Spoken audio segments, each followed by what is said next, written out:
Hello friends, आप सभी का प्रयास फूड क्राफ्ट पे स्वागत है।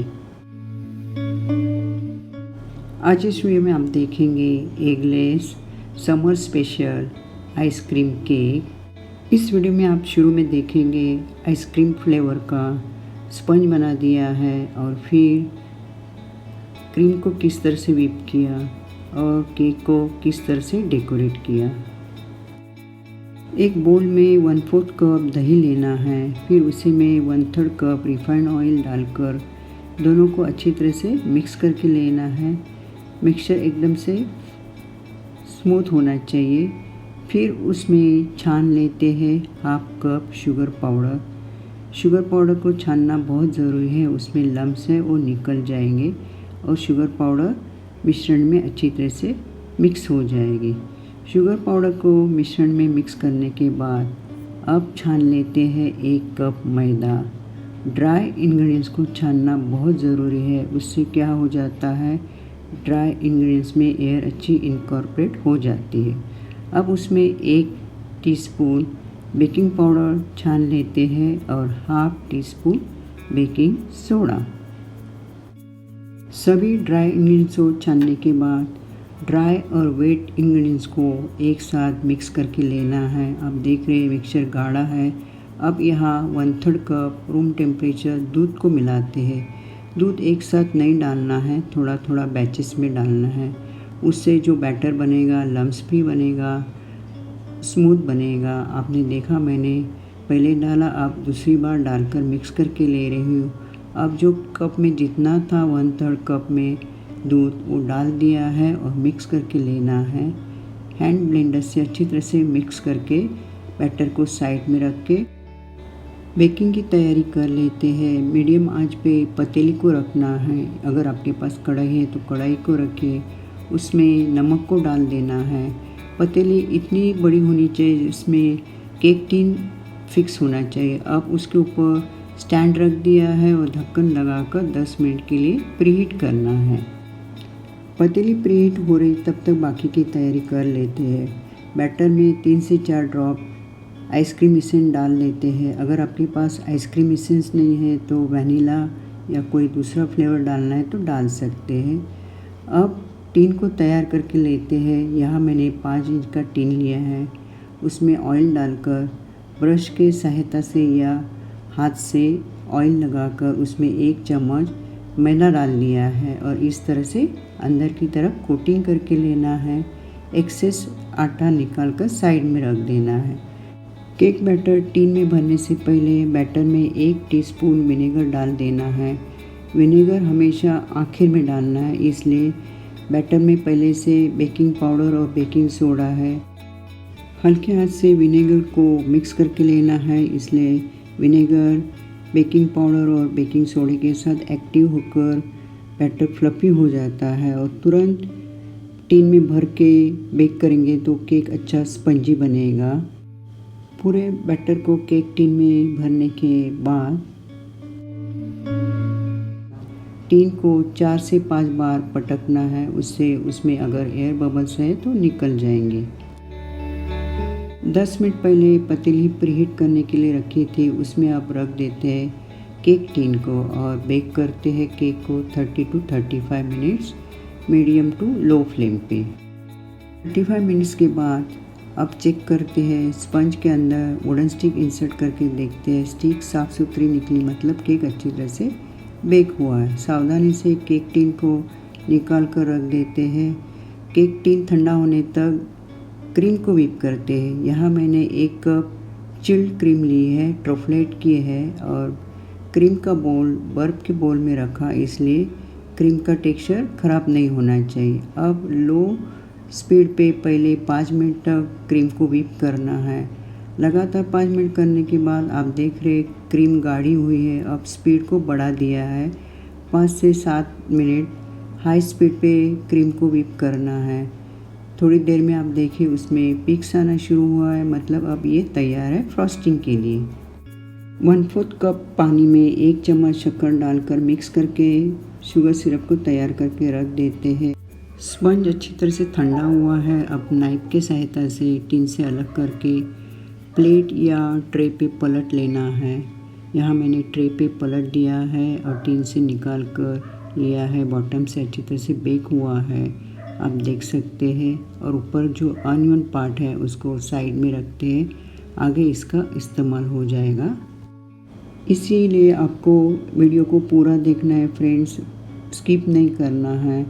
आखिर तक आप वीडियो देखेंगे तो आपको पता चलेगा। यहाँ मैंने नाइफ की सहायता से साइड से ऐसे हल्के से कट करके उसमें थ्रेड को फिक्स कर दिया है और थ्रेड के दोनों पॉइंट्स को एक साथ मिलाकर अपोजिट डायरेक्शन से खींच के लेयर्स को कट करके ले रही हूँ।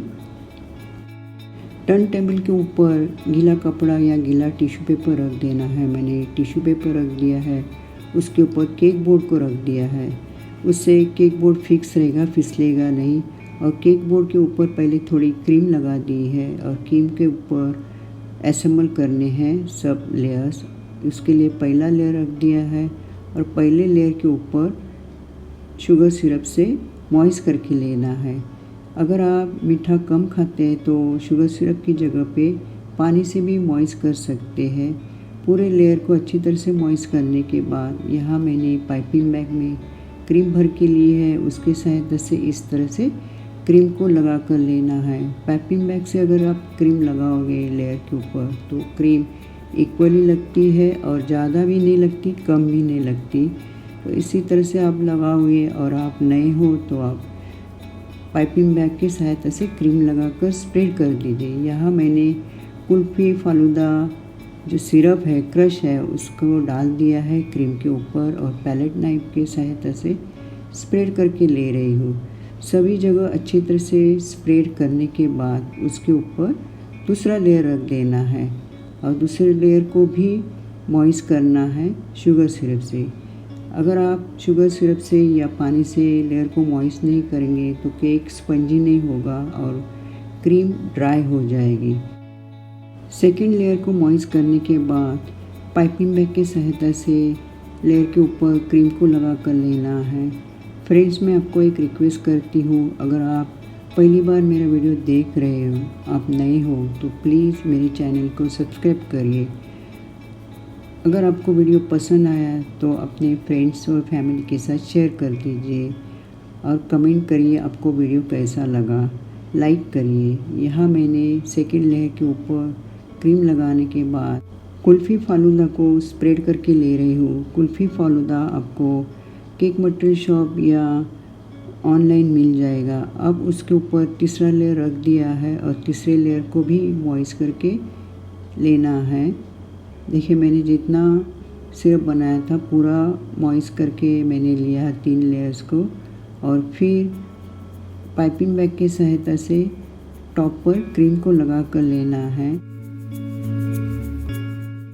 टॉप पर पाइपिंग बैग की सहायता से क्रीम को लगाने के बाद पैलेट नाइफ से स्प्रेड करके ले रही हूँ और साइड में भी क्रीम को लगा कर लेना है। इसको क्रम कोटिंग कहते हैं। आप देख रहे बहुत सारे क्रम्स निकल रहे हैं, इसलिए केक अच्छा स्पंजी हुआ है। क्रम कोटिंग करके थोड़ी देर फ्रिज में रखेंगे तो फाइनल कोटिंग करते वक्त प्रॉब्लम नहीं होती। और साइड में जितने क्रम्स निकले हैं वो क्लीन करके लेना है बोर्ड के ऊपर जो है। क्रम कोटिंग करने के बाद फ्रिज में थोड़ी देर रखेंगे तो फाइनल कोटिंग के लिए बहुत आसानी हो जाती है। अगर आप चाहे तो एक दिन पहले भी क्रम कोटिंग करके रख सकते हैं और जिस दिन आपको केक देना है या ऑर्डर आपने ली है तो उसी दिन आप फाइनल कोटिंग कर सकते हैं। यहाँ आप देख रहे हैं मैंने पाइपिंग बैग की सहायता से साइड में और टॉप पर क्रीम लगा दी है। अब पैलेट नाइफ की सहायता से स्प्रेड करके ले रही हूँ, पहले टॉप पर और फिर साइड में। पैलेट नाइफ को साइड में लगाकर अपोजिट डायरेक्शन से टर्न टेबल को घुमा कर लेना है और क्रीम को साइड में लगा कर लेना है। कई जगह पे आपको लगे क्रीम कम है तो लगाकर फिर से प्लेन करके लेना है और एक्सेस क्रीम को साइड में रख देना है।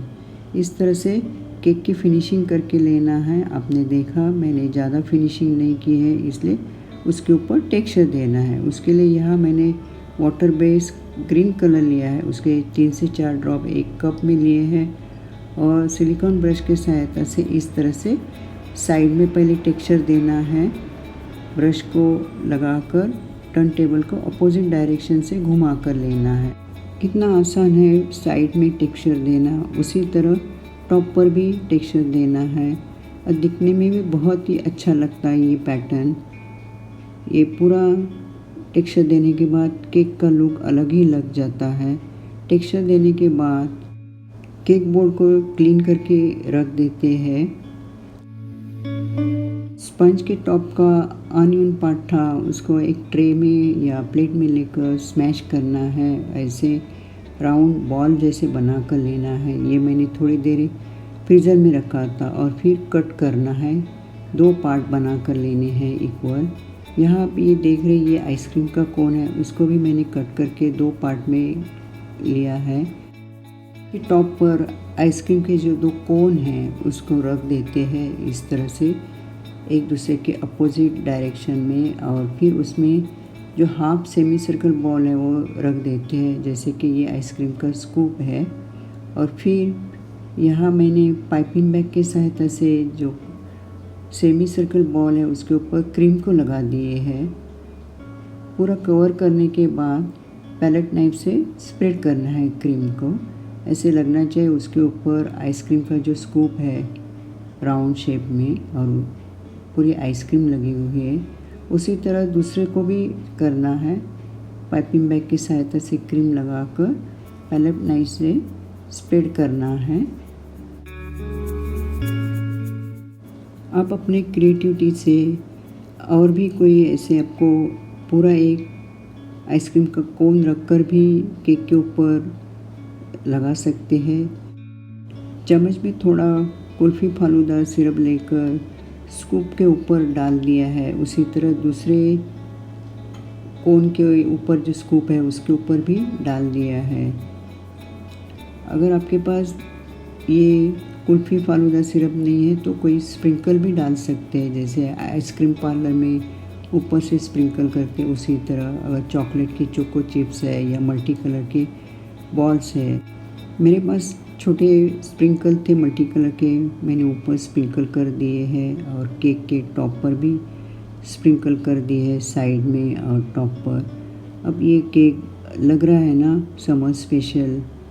कलरफुल छोटे स्प्रिंकल डालने के बाद बहुत ही सुंदर लग रहा है, टेम्पटिंग लग रहा है। फ्रेंड्स, आपने यहाँ तक वीडियो देख लिया, इसलिए बहुत बहुत शुक्रिया। इस तरह का समर स्पेशल आइसक्रीम केक घर में बनाकर अपने फ्रेंड्स और फैमिली के साथ एंजॉय करिए, या किसी का बर्थडे है तो उसको गिफ्ट करिए। Bye and take care.